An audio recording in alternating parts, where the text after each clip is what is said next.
الحمدللہ نحمدہ ونستعینہ ونستغفرہ ونعوذ باللہ من شرور انفسنا ومن سیئات اعمالنا من یہد اللہ فلا مضل له ومن یضلل فلا ہادی له واشہد ان لا الہ الا اللہ وحدہ لا شریک له واشہد ان محمدا عبدہ ورسولہ۔ میرے محترم بھائیوں، اسلام وہ بہترین ضابطۂ حیات ہے جس میں اللہ سبحانہ و تعالیٰ نے ہمارے پیدا ہونے سے لے کے ہمارے مرنے تک جتنے معاملات ہیں ان تمام معاملات کے حل کو رکھا ہے۔ ضرورت اس بات کی تھی کہ ہم اسلام سے، ہم دین سے، ہم پیارے پیغمبر جناب محمد صلی اللہ علیہ وآلہ وسلم کے طریقے سے اپنی پریشانیوں کا، اپنے غموں کا، اپنے دکھوں کا، دردوں کا، بیماریوں کا علاج کرتے۔ مگر افسوس، ہم نے ثواب کے لیے تو رکھی ہوئی ہے مسجد، اور اپنے معاملات کے لیے ہم نے رکھا ہوا ہے یورپ، امریکہ، کہ ہماری بیماریوں کا علاج کن کے پاس ہے؟ وہ جو بتاتے ہیں وہ سب سے بہترین ہے۔ میرے محترم بھائیوں، پیارے پیغمبر جناب محمد صلی اللہ علیہ وآلہ وسلم جو خوبصورت نظام زندگی لے کے آئے ہیں نا، یہ مکمل ضابطۂ حیات ہے۔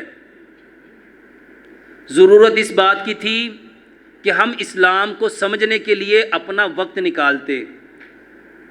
جتنی حدیث کی کتابیں دیکھیں گے اس میں باب الطب موجود ہے، لیکن انفارچونیٹلی ہم لوگوں نے اس کو کبھی جاننے کی کوشش کی نہیں ہے۔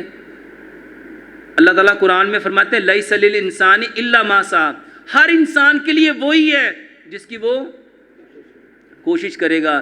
یورپ نے کوشش کی، امریکہ نے کوشش کی، اور آج میرے محترم بھائی اور بہنوں، صرف نبی صلی اللہ علیہ وآلہ وسلم کی زندگی سے انہوں نے کتنے طریقے علاج بنا لیے، اور ہم جو سمجھتے ہیں اطیع اللہ و اطیع الرسول ہمارے اوپر کیا ہے؟ فرض۔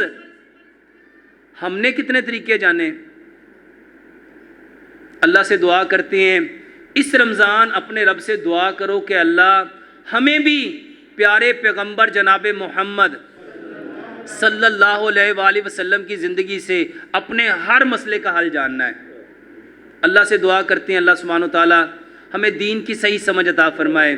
اللہ تعالیٰ ہمارے سارے گناہوں کو معاف فرما دے، ہمارے ماں باپ کے گناہوں کو معاف فرما دے۔ اللہ تعالیٰ ہماری ساری غلطیوں کو، کوتاہیوں کو، لغزشوں کو، جو گناہ ہم نے جان بوجھ کے کیے، جو انجانے میں کیے، جس کو ہم گناہ سمجھتے نہیں، ہمارے چھوٹے گناہ، بڑے گناہ، ظاہری گناہ، باطنی گناہ، جسمانی گناہ، روحانی گناہ، نفسانی گناہ، اللہ سارے گناہوں کو معاف کر کے نیکیوں میں بدل دے۔ اللہ ہم سے راضی ہو جائے۔ اس رمضان اللہ سبحانہ و تعالیٰ ہم سے ایسا دین کا کام لے لے جو ہماری زندگی کے سارے پہلے گناہوں کو معاف کر دے، اور اللہ تعالیٰ ہم سے راضی ہو جائے۔ جس دن ہم اپنے رب سے ملاقات کریں وہ دن ہماری زندگی کا سب سے بہترین دن ہو، سب سے خوبصورت دن ہو، جس دن ہماری روح ہمارے بدن کو چھوڑے، ہمیں ایک رائی کے دانے کے برابر کوئی ریگریٹ نہ ہو، کوئی پشیمانی نہ ہو، کوئی شرمندگی نہ ہو، اور اس دن ہم اپنی زندگی کا جو اصل مقصد حیات تھا اس کو پورا کر کے جائیں۔ اللہ ہم سے راضی ہو جائے۔ جب ہم اپنے رب کا دیدار کریں، اپنے رب کے چہرے کو دیکھیں، جب ہم اپنے رب کے چہرے کو دیکھیں تو اللہ تعالیٰ مسکراتے ہوئے ہمارا استقبال کرے۔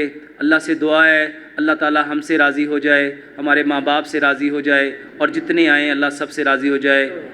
سبحان ربک رب العزت عما یصفون وسلام علی المرسلین والحمد للہ رب العالمین۔